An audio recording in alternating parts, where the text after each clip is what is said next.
Oh boy, oh boy, oh boy, oh boy. I have been without a smartphone for 2 days. My mother would call it a filthy habit.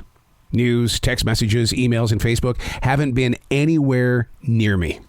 I'm amazed at how much time that I physically waste surfing the web. It is a filthy habit. Mom was actually right.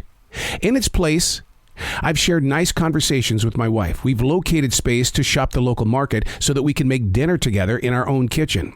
Like all other habits, I've had my share of withdrawals, restlessness. The goal was to make sure that the smartphone wasn't replaced by binge-watching television. Guess what? That's exactly where I went. Not so strong in that area. Taking note of it is why we went to the local market. It's too easy to be a bump on a log. That's what my dad used to say. Will you quit being a bump on a log?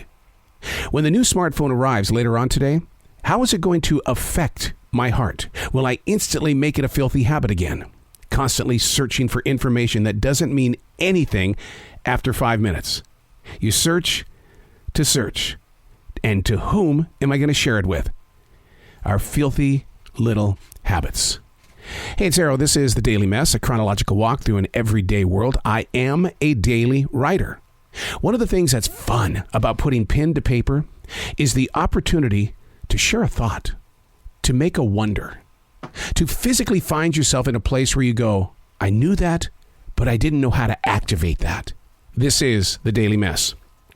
Do you ever find yourself wondering where we would be in the everyday world if today's digital tools had been part of our entire learning process?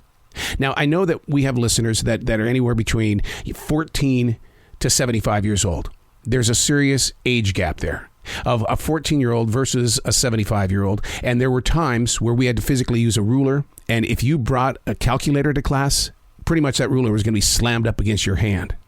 But do you ever wonder what it would have been like if we would have had today's digital technology in our world in the 60s, 70s, and a little bit more of the 1980s?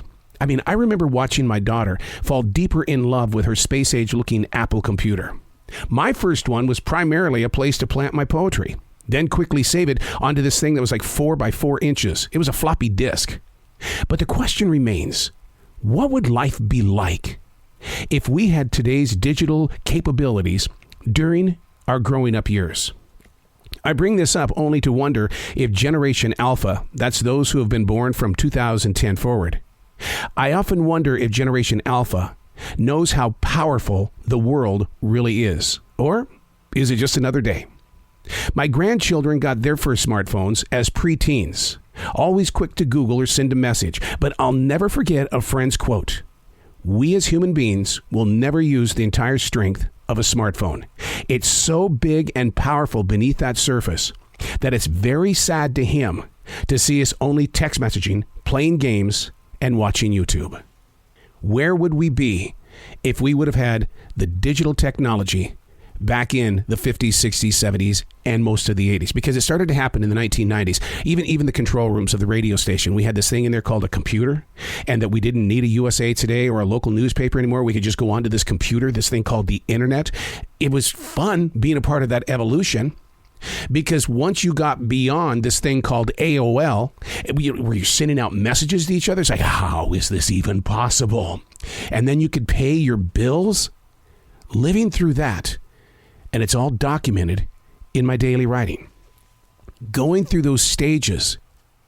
And I challenge you in that moment to go back in your own personal life and document the stages of change. Because we were there before digital technology truly took over. I mean, the computer was always there. It just wasn't in the hands of everyday people. We didn't have the room for it inside the house. But what was it like for you to move through that generation? I've gone from albums to 8-tracks, cassettes. We went from the cassette to the CD, and now digital streaming. The evolution of the digital age. How has it affected you? And has it done so in a way that maybe you'd like to go back, but could you handle not having digital technology? You know, going back to 3 networks on a TV channel that you had to stand up, walk across the room, and change the channel. Could you go back? I don't think so. I don't think mentally and physically we would be prepared to have to do something like that. It would destroy us. I'm Arrow, and that's the Daily Mess.